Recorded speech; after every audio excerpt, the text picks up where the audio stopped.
welcome to FO Talks. With me today is an old friend. Sebastian Schäfer is the director of the Institute for the Danube region and Central Europe, as you can see from the lovely map behind him. Today, we'll be making sense of Central Europe and the future of the EU. Welcome, Sebastian. Thank you for having me again. Well, it's a great honor to have you. So let's get cracking. What is going on in Central Europe? A lot of things, Atul. I think the last time we talked, especially, of course, about also Ukraine. And yes, we did, as we know, the war is still ongoing. We are entering its third year, and the situation has ramifications also for Central Europe, and vice versa, of course. As you probably have seen, the support for Ukraine, especially also when it comes to the financial support, has been, amongst others, blocked, for instance, by Hungary. We have seen a shift in the government in Poland, which here we see a more, I would say, pro-European and also pro-EU government. The opposite has happened in Slovakia, and I believe that we are entering a very decisive couple of months, especially with regards towards the upcoming European parliamentary elections in June. And I believe that Central Europe will be crucial for the future of the continent here. So you said just now that Hungary has blocked aid to Ukraine. Now, my question to you is, Hungary today is ruled by Viktor Orbán, and Orbán has a reputation for being a populist nationalist. And Hungary has bitter history with Russia, 1956. Who can forget that? Russian tanks or Soviet tanks rolled down the streets of Budapest, and that haunting sculpture of shoes along the banks of the Danube for the missing children is something one remembers if one goes to Budapest. And my question is simple. Why is Viktor Orbán pro-Russia, given the history of Hungary? This is a very good question. It's probably the decisive question here, especially also with regards to other populists, not only in Europe, but globally. I think that we see a new kind of authoritarianism rising. I'm afraid that it is also developing towards a new kind of fascism that is a global one. And here we see that politicians are sacrificing democratic but also historical principles in order to stay in power and to strengthen their own position. And there it doesn't matter. But it's not I think a not very satisfying explanation, but I don't have a better one, unfortunately. Because for me, it's hard to understand why he would act like this. And you've mentioned the history of the country, and we have also seen Viktor Orbán speaking completely different 15 years ago, when, for instance, Russia was attacking Georgia. There is a clip that became quite famous, I think, from that time when Viktor Orbán, back then not in power, was condemning what the Kremlin was doing. And now he seems to be sacrificing these principles for his own staying in power. Now, that is indeed true to a great degree, but some of my Hungarians or some of my Hungarian friends say that it's a little more nuanced than that. They point out that in 1956, some of the tank commanders were Ukrainian. They also point out to the infamous Treaty of Trianon, in which Hungary lost the most land of all the countries after World War I. And it lost land to Romania, it lost land, of course, to Ukraine, and there are ethnic Hungarians living in Ukraine. And so my Hungarian friends say that a lot of Hungarians in the country believe this is a fight between two Slavic cousins or two Slavic brothers. And Hungary doesn't want to get in, and Hungary wants to profit from this fight. And Viktor Orbán is an opportunist. He does not really believe in the values of the EU. He believes in realpolitik. He believes in extracting the maximum advantage that he can. And so, in a way, Viktor Orbán is a throwback to an old type of Hungarian, and he is preying on the sense of wrong and injustice that has dwelled in Hungary for over a century, because Hungary felt wronged after World War I, and that feeling of wrong has never gone away. Over to you, sir. Well, I would say, first and foremost, the overall essence of European integration is to overcome these old sentiments. Because at a certain point in time, there will always be a different configuration of one's country's borders that you can recur to. And you're German, and you've seen changes to borders more than any country in Europe. Yeah, but I don't question them, because simply, European integration means dismantling borders. At the moment, we are only shifting them. But if we would do it properly, we would dismantle borders, and it becomes no longer a pressing issue. We could see that, for instance, when I live in Austria currently, when we look at South Tyrol. We have seen this to a certain extent in Northern Ireland. It becomes a problem again now that we've seen Brexit. So I would say to the historic sentiment that your Hungarian friends subscribe to Viktor Orbán, it is actually something that we thought through European integration we can overcome. But it's also not surprising, because if we look, for instance, at the development of the country in the Freedom House Index, so far, until 2020, it has never been the case that a country that is becoming a member of the European Union falls back from the category free to partially free.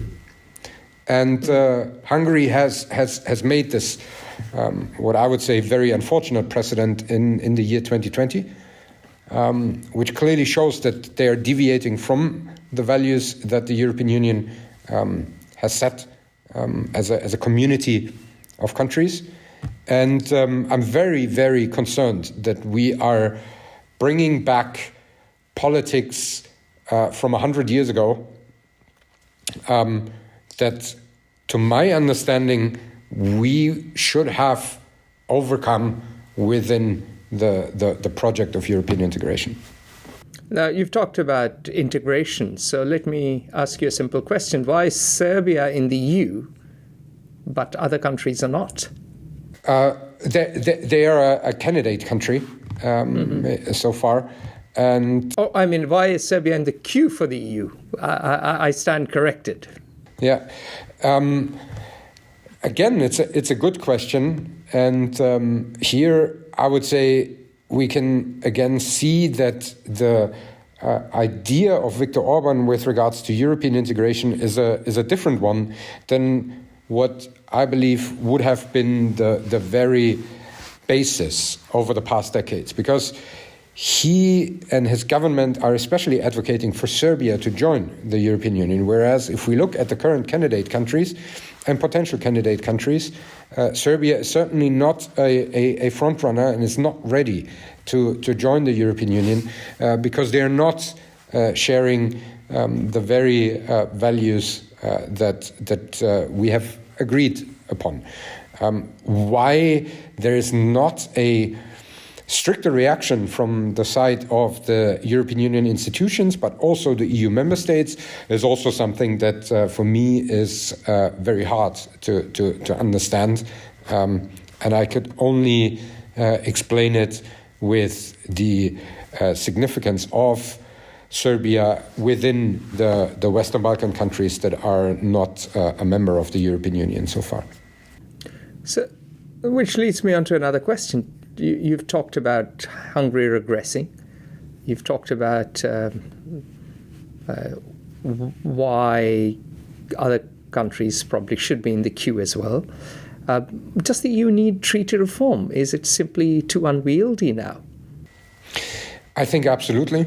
I think the best opportunity to have this discussion would have been in 2016 after the Brexit referendum, because we see here basically two processes and a third one that is connected with it but has not been implemented.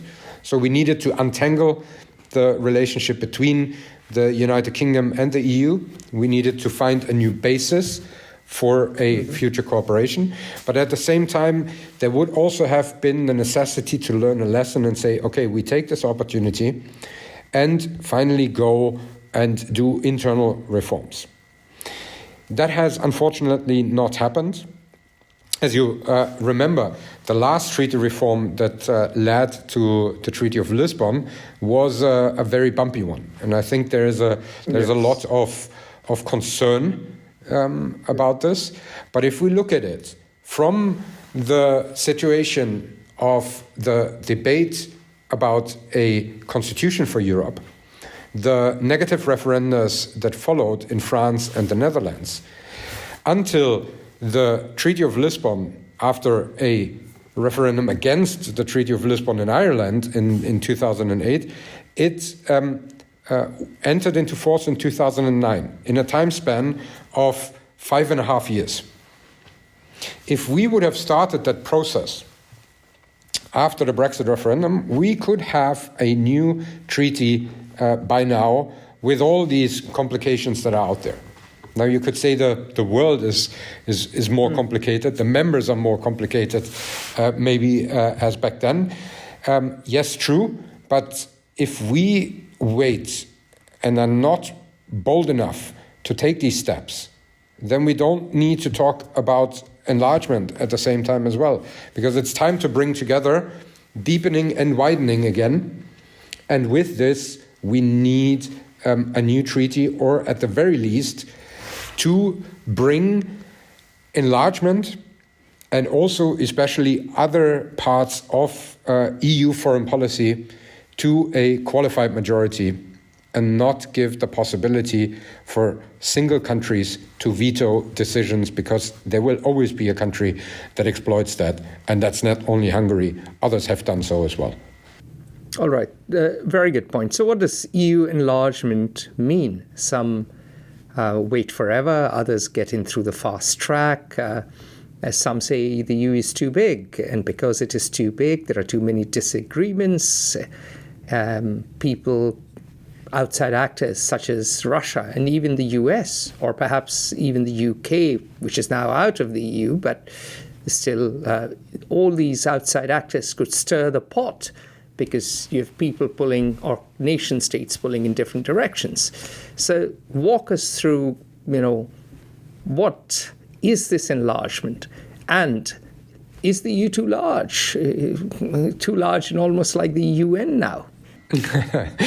I don't think that it is too large. I think there is potential, and I think that we also should bring certain things into perspective. You're absolutely right. We have now, with all the candidate countries and potential candidate countries, let's leave aside for a moment Turkey, because that's a very special and different, complicated case.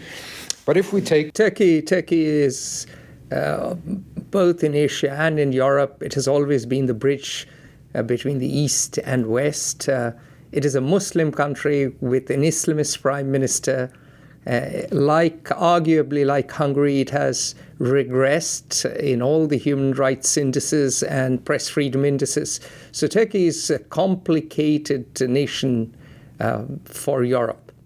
Yeah.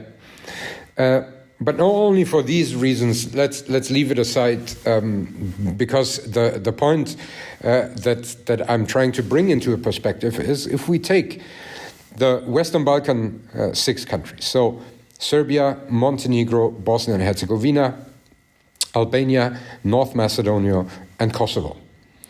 Plus the new candidate countries, Moldova, Ukraine, and also Georgia. If we combine the population of those 9 countries, we get roughly the same amount as the United Kingdom. So we have been there already. Of course, it's a difference if there is one country or if there's 9 countries. But this is exactly the thing. If we manage to finally agree that we need qualified majority in all aspects on a European level, then this is no longer one of the most pressing issues. And I would argue we would just be returning to a size that we've already had pre-2021, before the UK left. So there's a wrinkle there, Sebastian, and the wrinkle is economic. Right from the days when I was reading for a philosophy, politics and economics degree and debating for Oxford, we were constantly talking about or debating the motion, is the UK, should the UK join the euro? And the question came up that was the EU an optimal currency zone, or was it a natural monetary union? And Germany is an industrial economy. It is very different to Spain. And all these countries that you've just mentioned are at a far lower stage of economic development than Germany. So if you merge them all and you bring in the euro, then you're bringing in added tensions. And remember, never in history have we had a monetary union without a fiscal union. So Germany may need lower interest rates at a time when these countries need higher interest rates and vice versa. So from the sounds of it, Sebastian, the EU, in your vision, is more of a political project now than an economic one. You make an absolute fair point. And of course, you cannot compare the economy of those 9 countries even to the economy of the United Kingdom. But yes, I would here again put it into perspective in 2 ways. First of all, I think that the European integration has always been predominantly about the political stabilization rather than economic enlargement. It was in the first enlargement round in 73 with the UK, Ireland and Denmark, definitely the case. But here we since then have seen enlargement rounds that were predominantly securing democratic development in countries. 81 in Greece, 86 Spain and Portugal, 1990 German reunification. Then, 1995, certainly not necessarily for Austria, Sweden and Finland, but then every other enlargement that came afterwards, predominantly again helping the newly established democratic countries to stabilize politically in that way. And the other argument with the euro is a very valid one. I would say if we move towards deeper integration that includes the fiscal union, at the same time I would also again argue, first of all, when you become a member, you don't immediately introduce the euro. There are certain criteria, the so-called Maastricht criteria for it. We can see that not even all countries have introduced the euro that joined now 20 years ago in 2004. And the second point I would say is there's always been this big fear when it came to enlargement. Maybe you remember the discussion about the Polish plumber that has been issued by absolutely the French minister. Not just the French, the British were also very worried about Polish plumbers. And it is true that all the plumbers were Polish or Eastern European. It is true. I mean, our own plumbers in London were Polish. Did the French economy not benefit? Did the British economy not benefit from the Polish and also other Central European workers? And have they all gone out of business? And is Poland empty? Of the strongest economies on the continent, and that is certainly not because all the plumbers have gone to France, no? So let me pick up on two themes. You said the EU should deepen further and should have fiscal power. Now, the question that people pose is, all right, sure, you have fiscal power, but there is a democratic deficit. How do you hold Brussels accountable? How do you avoid Brussels quaffing champagne and eating caviar? I think we need to put it into perspective. Yeah? The bureaucrats in Brussels, the overboarding administration of the European Union is around the same size as one of the big cities in Germany. Take, for instance, Cologne. The overall budget of the European Union, which is not sourced by direct taxes, but by GDP percentage contributions from its member states. The overall budget of the European Union is less than half of the annual budget of Germany. So I'm not afraid of bureaucrats popping champagne and eating caviar. I think we should much more focus on the possibilities that we find on a supranational level, combined with a more regional approach within the European Union. I'm much more afraid of national governments misusing funds, and that brings us again to countries that we talked in the beginning about. You mean Hungary? I mean Hungary. Then funds being misused on a European level. But I give you the democratic deficit in a different aspect. But we can come to this. Let us dig deeper, because I take your point, and a lot of people have made the point for a supranational entity to coordinate different nations, and the EU is held as an example to many other parts of the world. But here's the thing: I mean, when are the EU parliamentary elections? In June. So turnout in these elections is generally low. And in the design of political systems in Europe, the parliament generally holds the executive accountable for every cent, every euro, or every dollar, every pound that governments spend. And in that institutional framework, given the fact that most people are not bothered about EU elections, people think there isn't a check on the executive in Brussels. And yes, maybe the expense, sure, is not that big as, say, Cologne. I don't know what it says about Cologne, but we'll get to that later. But the important thing is that what is the check on the directives emanating from Brussels? What is the democratic accountability process? Because the angst in Britain was that unelected bureaucrats were lording over elected Democrats. And that is a valid argument, both philosophical and practical. Yes, but again, let's bring it into perspective. Take the UK.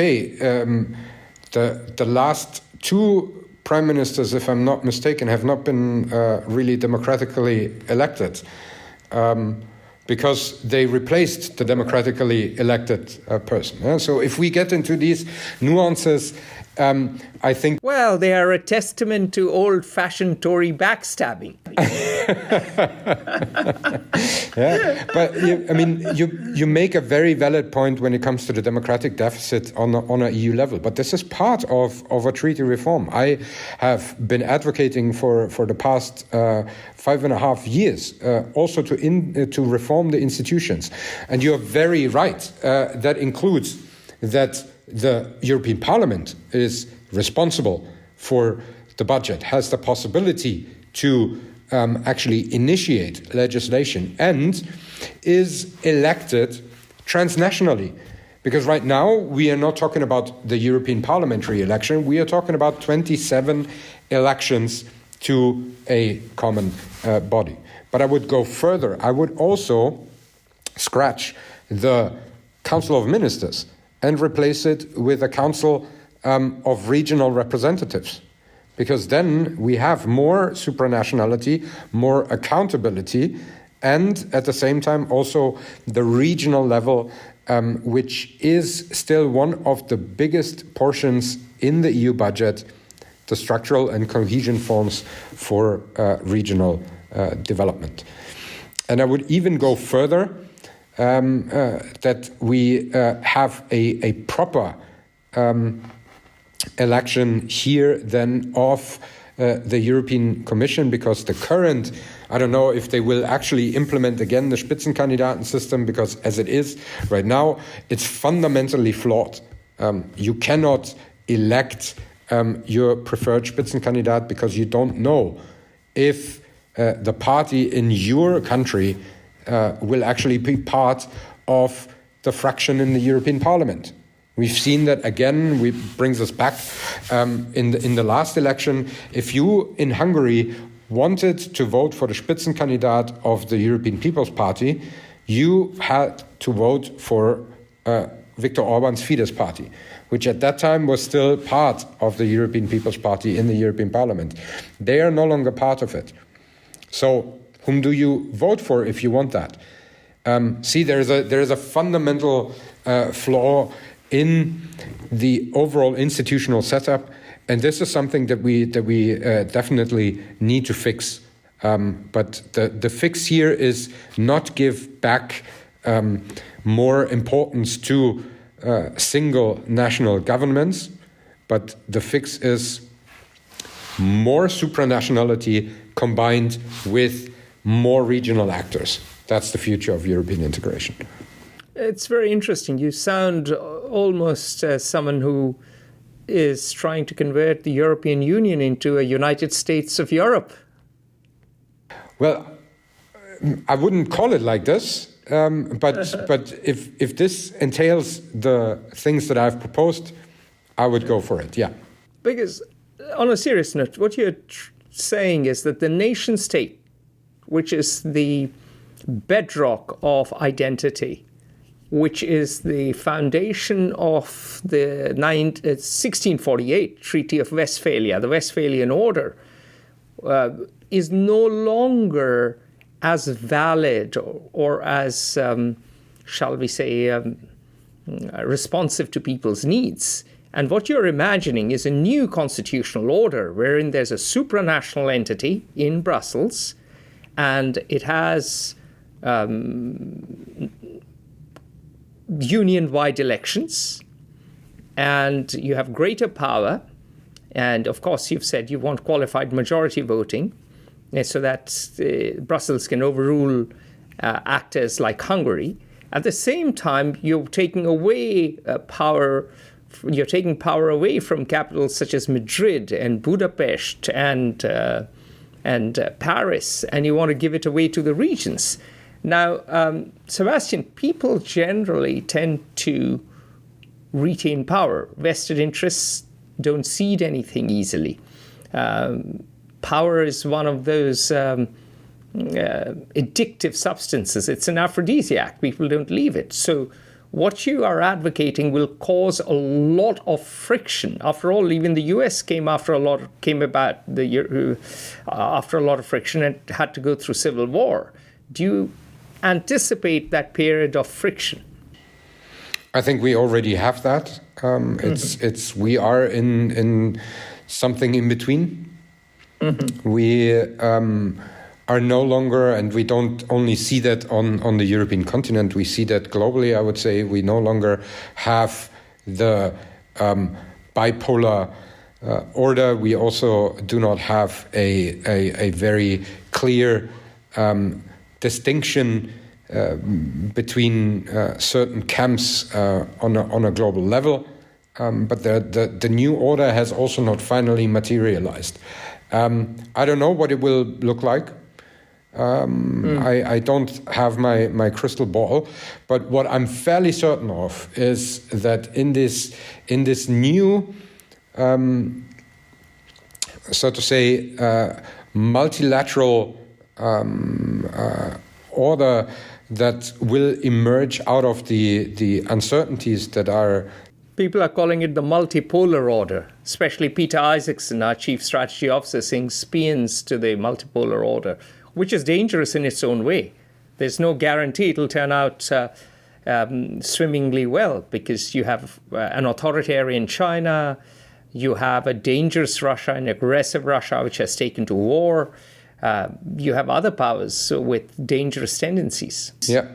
No, absolutely. So I don't know what the outcome will be, but what I'm fairly certain of is that within that, Hungary alone, Germany alone, and especially also not smaller countries alone, will play a decisive role. They will play a decisive role if they are part of a properly functioning, supranational, but at the same time regionally. And there comes the identity of the what I think should be overcome as a nation state is the regional identity that comes into that multi-level governance of the European Union. I think this is the contribution to that new multipolar, multilateral order that will sooner or later emerge in whatever concept. So by that argument, the Danube region should have more of an identity and more trade and more investment and more cross-border travel than, for instance, Budapest or Bratislava or any of the other capitals of the small states. Is that fair to interpret?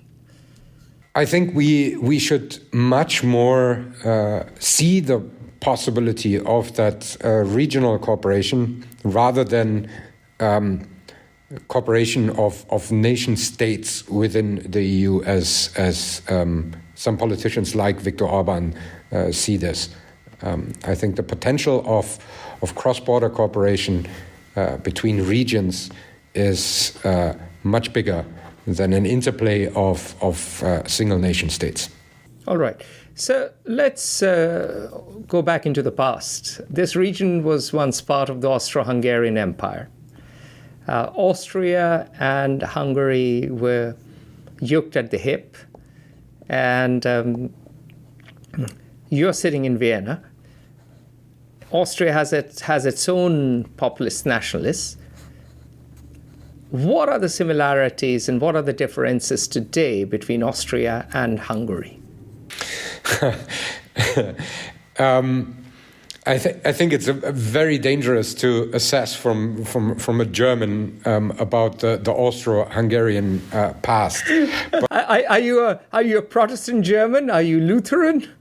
No, I'm a baptized Catholic Bavarian who is now agnostic. Okay, but at least you guys were on the same side in the 30 Years' War, so it would have been even more dangerous if you were a Northern German. Yeah, that's true. Or a Swede with genes of Gustavus Adolphus. No. But there are people who are arguing that we see a certain development of alignment of Austrian and Hungarian policies, especially when it comes towards the European Union. I am a bit afraid of the upcoming parliamentary elections in Austria that we see a development in this direction. At the moment, the far right anti-EU rhetoric driven, former Vice Chancellor partying on Ibiza party, the Freedom Party, is not in power, but is leading in the polls. And it's going to be interesting if they will be able to form a government. How's the lady doing who was dancing with Putin on her wedding? She's a director of a think tank in St. Petersburg. Last time I checked. So she's left Vienna for Moscow. Yeah. Okay. She funded her own think tank and found, with Gazprom money, perhaps. I'm sure of it. Yeah. Or Lukoil. No, but I think if we see again the Freedom Party in government, and this time then also as the biggest party, I'm afraid that we will see developments that we already observe in Hungary, which is especially curbing the freedom of media, attacking the independence of academia, and installing people close to the party with the EU money that subsidizes Hungary. So very much the Viktor Orbán model could come to Austria. I think it is a possibility. Yeah. Now, does Austria have better safeguards? Because Austria has a longer democracy. Austria was not under the Soviet Union for so long. Of course, Vienna is the city of spies, has been the city of spies, so there probably is some Russian influence even today. But still, I mean, so far, Austria has proved to be a robust democracy. So what are the safeguards to avoid this? Absolutely. And I think the institutions work. I think that the independence of the judiciary is a crucial aspect here. But nothing is set in stone here. We've seen these trends, for instance, in Poland. They have right now democratically elected a different government, but these attacks on the independence of the judiciary by the former government have been very real. And yes, in Austria, the democratic tradition is much longer than in Poland, Hungary, and other Central European countries that you mentioned. But I don't believe that just because it has worked for the past 70, 80 years, that it will work for the next decades. This is not a given. This is something where we need to be, as Democrats, alert and awake and fight back before it's too late. And I'm afraid in Hungary, it's very, very much too late already. I see. So what you're saying is democracy is messy, democracy needs work, and Democrats have to fight. Now, Democrats with a small d, we don't mean Democrats as in the Democrat Party in the US. Now, let me ask you a question. Why is it that these far-right or these right or these populist nationalists, whatever label you want to assign them, are on the ascendant? Is it because the EU has failed them? Is it because national governments have failed them? Is it because mainstream political parties have failed them? Is it because there are problems that are not being addressed by elites who sit in capital cities? And some would argue you run a think tank, you're part of the elite, I'm part of the elite, even though we have very little money, but I wear a suit, so I'm part of the elite. So these are all questions that people are raising, and these are all questions to which we have to find answers, because ultimately, in a democracy, and this is the challenge, people have the right to vote. We can't be for democracy and against it, and this was the challenge that the US faced for instance, the Middle East. They were for democracy, but not if someone voted in an Islamist. And that is the contradiction, perhaps, in democracy. So please, it's a very easy question, sir. I would go back to a Austrian Karl Popper who said if you become tolerant towards the intolerant, then you lose your democracy. He was a great philosopher. He had a mind that cut through butter like a hot knife. Yeah. So I believe this is the crucial aspect here. We see in very complicated times, in very uncertain times, with manifold challenges, and there are people who are looking for simple answers, and then there are politicians who try to provide those simple answers. And yes, in a democracy, you would say, okay, you also have to accept that there are different populist, extremist views. The danger is if we allow them to dismantle the democratic process, then we lose everything that we have achieved with European integration. No, true. But my point still stands that surely there must be somewhere that the EU has failed, national governments have failed, and elites in capital cities have failed. And perhaps this is the rise of the likes of Viktor Orbán and populist nationalist in Austria is an occasion for us to reflect what has gone wrong and what do we do right, because that's the only way you fight the tide. Yeah. No, absolutely. I agree with you here.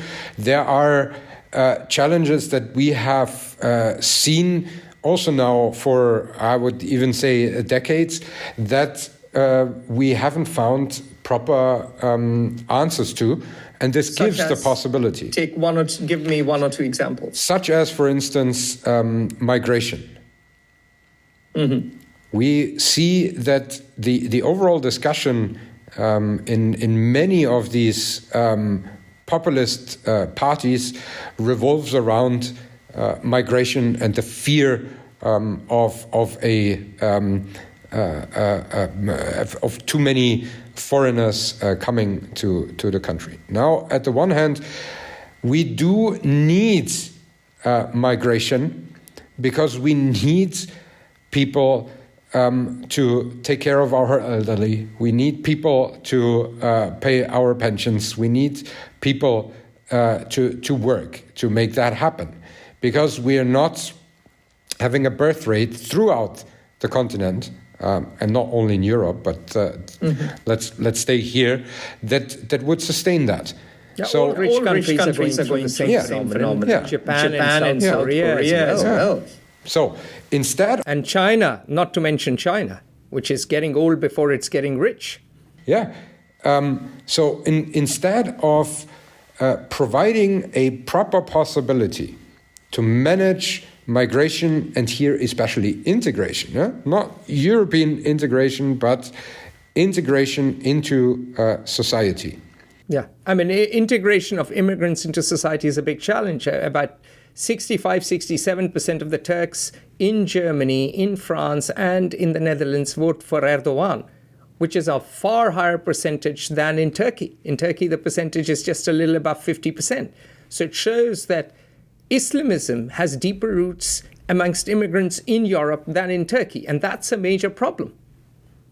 It's one of the aspects that we certainly would also have to tackle within this. But I believe that, you know, the system perpetuates itself through making migration unmanageable with bad integration policies. And here is a challenge that we have seen. I mean, we've known this before. We've known this also decades before. The situation is not something new. Demographic change is very slow compared to other quickly shifting policies. why are we not utilizing better at the one hand, management of migration within the European Union, and at the second hand, also the proper use of integration measures in those countries, because they are there, but they are sometimes sabotaged by inactiveness, and sometimes I would even say sabotaged willingly, because that cements the populist aspect, us against them.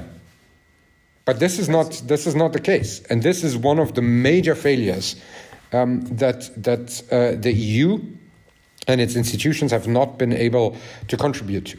We try, but we see this new pact that emerged, but it might be already too late.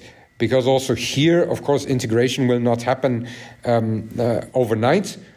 This is a longer process, and I don't know if we will be able to catch up with the lost time that has already been there. This is one aspect that I would say. Another aspect that we haven't really tackled, which is a topic that has also always been there for the past decades, but never on the overall top and priority of the agenda. It's the looming climate catastrophe, which is also fueled by energy dependence, which has enabled the possibility to actually the Russian Federation to attack Ukraine.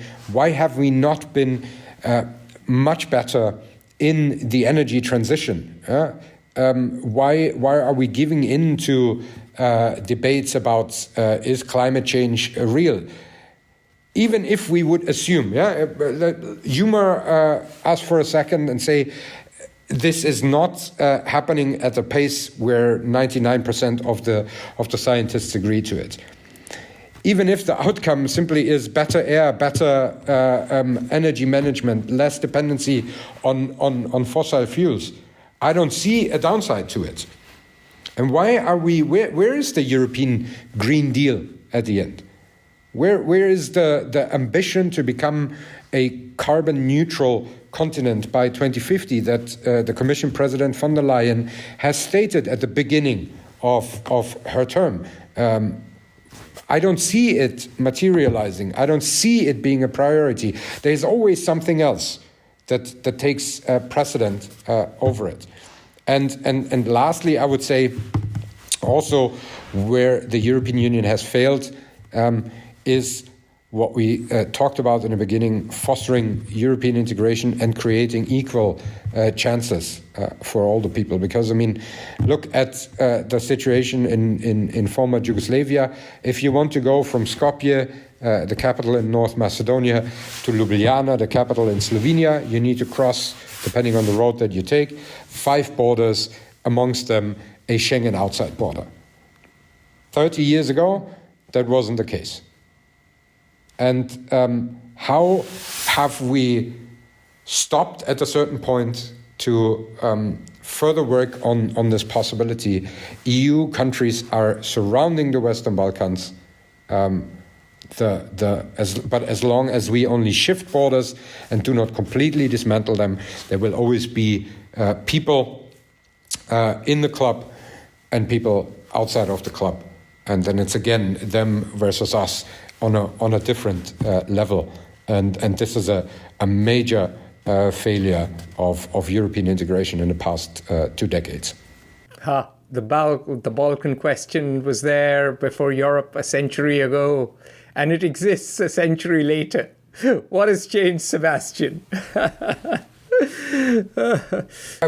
I would say we are better off than a century ago. No World War I yet. That's true. Certain